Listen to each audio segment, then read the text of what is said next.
5 kali sehari, umat Islam di seluruh dunia menunaikan ibadah sholat dimanapun mereka berada.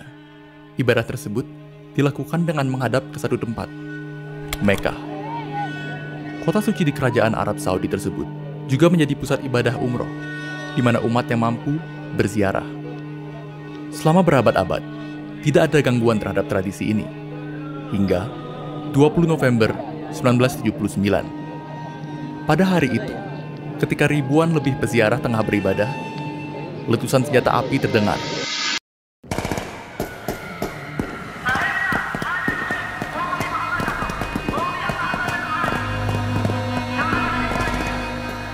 Sementara kebingungan dan ketakutan merebak, ratusan pria bersenjata menyerbu Masjid Al-Haram dan menawan seluruh jemaah di dalamnya, sampai tuntutan mereka terpenuhi.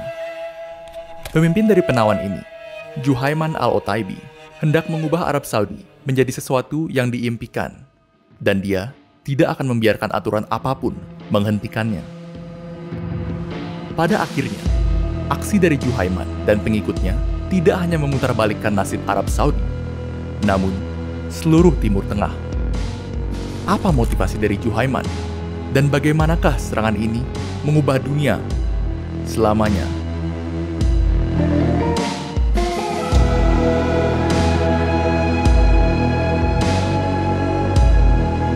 Religion's holiest shrine is the Kaaba, a cubical building to which Muslims throughout the world turn when they prostrate themselves in prayer. By their insistence on the strictest interpretation of the Quranic laws, the country's religious leaders have succeeded in shackling material progress.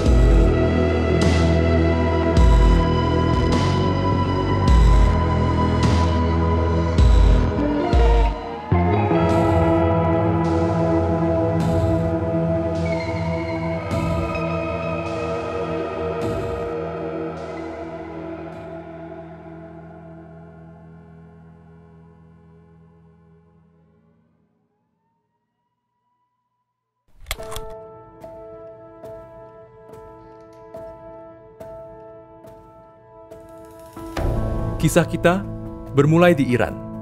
Di sini, Inggris menemukan dan mengeksploitasi minyak dalam jumlah besar. Perekonomian Inggris dan Iran pun melesat. Tak jauh dari Iran, kerajaan Arab Saudi tak ingin ketinggalan dari tetangganya yang semakin hari kaya akan hasil minyak. Untuk itu, ahli-ahli minyak pun didatangkan dari mancanegara untuk mencari minyak di wilayah Arab Saudi. Dan pada tahun 1938, minyak tersebut ditemukan oleh Amerika Serikat. Presiden Franklin Delano Roosevelt dan Raja Abdul Aziz Ibn Saud segera bertemu dan menyetujui sebuah perjanjian sederhana. Arab Saudi akan membiarkan Amerika Serikat mengelola serta mengeksploitasi minyaknya, dan Amerika Serikat akan membantu Arab Saudi dalam pembangunan. Dengan persetujuan ini, sistem kapitalisme Barat dan monarki Arab Saudi bersinergi. And then, at Dammam, it happened. Oil in commercial quantities had been brought in after 3 long, discouraging years. Now that the pioneering has been done, the way is open for other American companies to come into the Middle East and join in developing its great resources for the benefit of its people and of the world. Hari demi hari, infrastruktur bertambah, bisnis bermunculan di mana-mana, dan yang lebih penting lagi, kekayaan keluarga kerajaan Saudi meningkat pesat. Pada tahun 1964, Arab Saudi dipimpin oleh Raja Faisal. Beliau hendak menggunakan kekayaan dari minyak ini untuk memajukan kerajaannya melalui pendidikan. Edukasi diberikan kepada pria dan wanita secara setara. Dan pada tahun 1965, televisi pertama Arab Saudi disiarkan. Minyak telah membawa berkat, namun juga tantangan.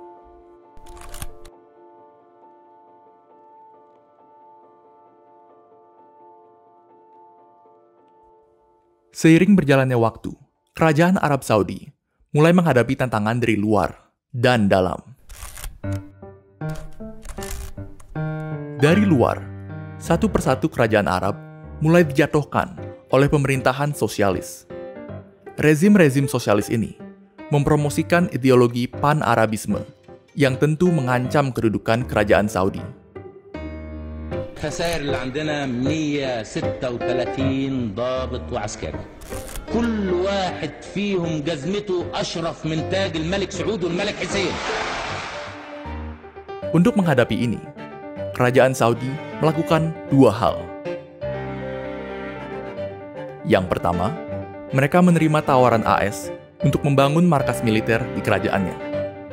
Kedua, mereka semakin gencar mempromosikan ideologi alternatif dari sosialisme Arab, yakni pan-Islamisme. Dengan ideologi ini, Arab Saudi memperkuat kepemimpinan akan dunia Islam sebagai penjaga dari dua kota suci, yakni Mekkah dan Madinah. As the guardian of the holy places of Islam, for which Mecca, the holy city, is the spiritual capital, Saudi Arabia is spending more than £50 million on enlarging the two great mosques. Hanya saja, solusi ini mendapat tantangan internal. Sejak awal didirikannya Kerajaan Arab Saudi, pemerintah selalu mendapatkan legitimasi dari dukungan kaum ulama. Dan di Arab Saudi sendiri, ulama yang paling berpengaruh adalah Ibn Abdul Wahhab.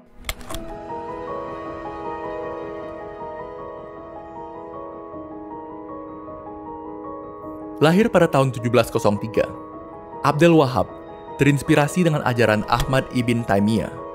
Hidup pada masa-masa perang salib, Ibn Taimiyah menghalalkan perang melawan bangsa non-Islam, terutama Kristen, hingga bangsa Muslim lain yang tidak sesuai dengan ajarannya.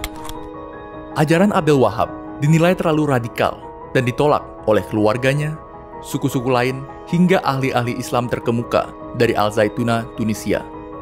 Hanya satu orang yang memberinya perlindungan, Muhammad ibn Saud, yang kemudian membangun dinasti Saudi. Bersama dengan Abdul Wahhab, dinasti Saud dibangun di mana keluarga Saud akan mengurus politik serta melindungi ulama. Dan Abdul Wahhab akan mendukung Saud sembari menyebar pengajarannya. Tanpa dukungan Abdul Wahhab, kerajaan Saudi mungkin tidak akan memperoleh legitimasinya. Dan di saat yang sama, tanpa perlindungan kerajaan Saudi, Abdul Wahhab tidak akan mampu menyebarkan ajarannya. Ajaran Ibn Abdul Wahhab terkenal sangat intoleran, radikal, dan anti-Syiah. Kekaisaran Ottoman menamai ajarannya Wahhabisme. Wahhabisme memang tidak dianut secara global. Namun, dukungan dari ulama-ulama Wahabi memampukan dinasti Saud menaklukkan dan memerintah Arab Saudi sejak dahulu kala. Hanya saja, dukungan ini semakin tergerus sejak pemerintahan Raja Faisal dan dengan aliansinya bersama Amerika. Pasalnya, puluhan ribu pekerja dari AS harus menetap di kerajaannya berkat aliansi tersebut. Di sini, Amerika membangun kota khusus bagi warga AS, di mana perempuan tidak perlu menutup diri, alkohol dikonsumsi, dan banyak hal yang dilarang dalam Wahhabisme. Bioskop dan kasino pun mulai bertebaran di kerajaan, ditambah dengan upaya modernisasi lain dan hak-hak wanita yang ditetapkan oleh Raja Faisal, amarah dari kaum ulama semakin meningkat. Akan tetapi, mereka tetap tidak berani menentang pemerintahan secara terbuka, karena mereka merasa ada bahaya yang lebih besar lagi, yaitu ideologi komunisme dan Islam Syiah. Salah satu dari ulama tersebut adalah Rektor Universitas Madinah, Abdel Aziz bin Baz. Tidak berani melawan secara terang-terangan, dia memilih untuk mendirikan gerakan dakwah bernama Salafiyah Al-Muhtasibah. Gerakan ini hendak menyebarkan pandangan Islam fundamentalis, dan salah satu muridnya adalah Juhaiman Al-Otaibi.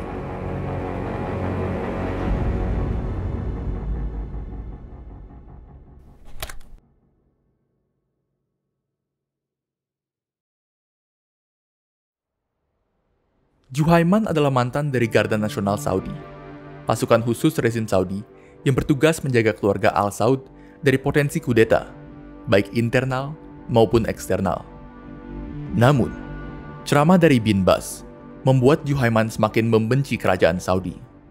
Menurutnya, bagaimana mungkin keluarga kerajaan yang seharusnya melindungi Islam hidup berfoya-foya dari hasil kerjasamanya dengan negara kafir? Mengapa, pikirnya, warga Arab Saudi harus mengikuti gaya hidup Amerika? Dan terlebih dari itu, mengapa gurunya sendiri tidak berani menantang mereka dengan terbuka? Dan pertanyaan-pertanyaan ini mendorongnya untuk mengambil satu kesimpulan. Dialah yang harus berjuang, bukan ahli-ahli agama. Perlahan-lahan, dia menambah jumlah pengikutnya dan mempersiapkan persenjataan bagi aksi terbesar di sejarah Arab Saudi. Dia akan menawan seluruh Masjid Al-Haram. Lalu, pada tahun 1979, dia menjalankan aksinya.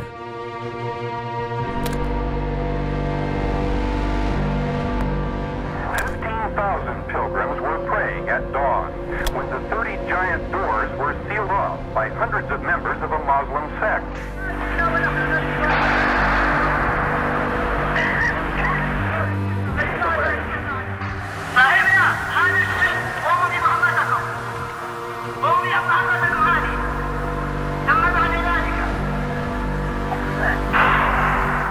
The minarets echoing with the sounds of gunfire, causing harm to the innocent, to the citizens, even those who came to the rescue, all were victims of this heinous act.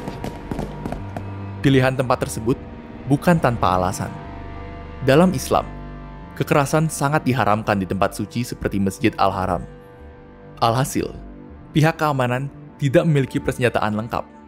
Semua polisi yang datang ke lokasi pun tidak berani menyerbu tempat suci tersebut. Dan dengan cepat dihabisi oleh penembak jitu Juhaiman.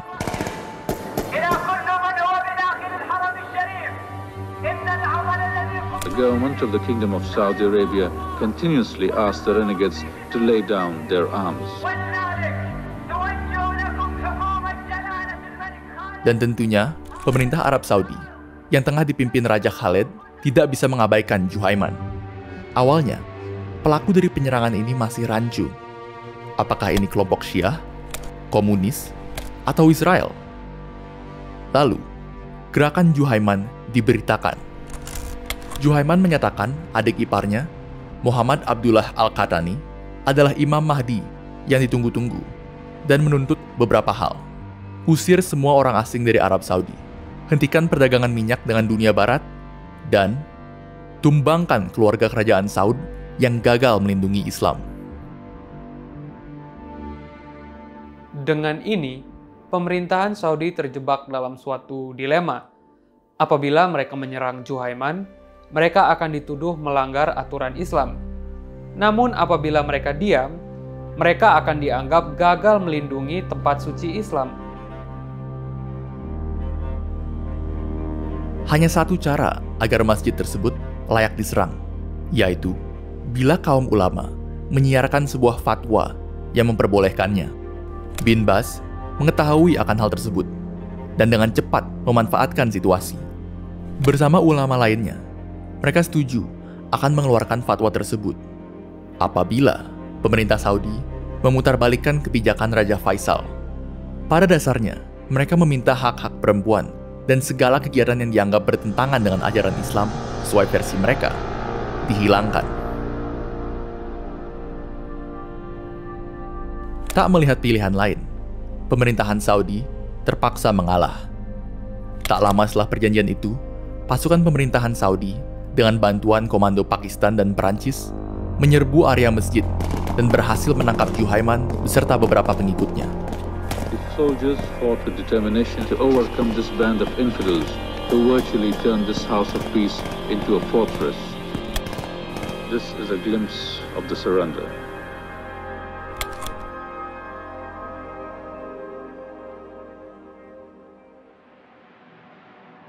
Kelompok Juhaiman mungkin sudah diberantas, akan tetapi impian yang dia perjuangkan tetap tercapai. Dalam rangka membalas budi akan dukungan dari para kaum ulama, pemerintahan Saudi mulai memberlakukan peraturan sosial yang semakin ketat hari demi hari.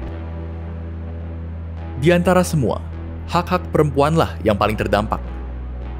Tidak lagi mereka diperbolehkan untuk tampil di televisi sebagai pembawa berita. Tidak lagi mereka bebas menggunakan busana tertentu, penyetir, dan tidak lagi mereka mendapat akses ke beberapa pekerjaan. Beberapa bisnis serta bioskop ditutup karena dianggap tidak bermoral. Dan polisi moral semakin diperkuat untuk menjunjung hukum syariah yang ketat. Dan dengan demikian, babak baru dari kerajaan Arab Saudi telah dimulai.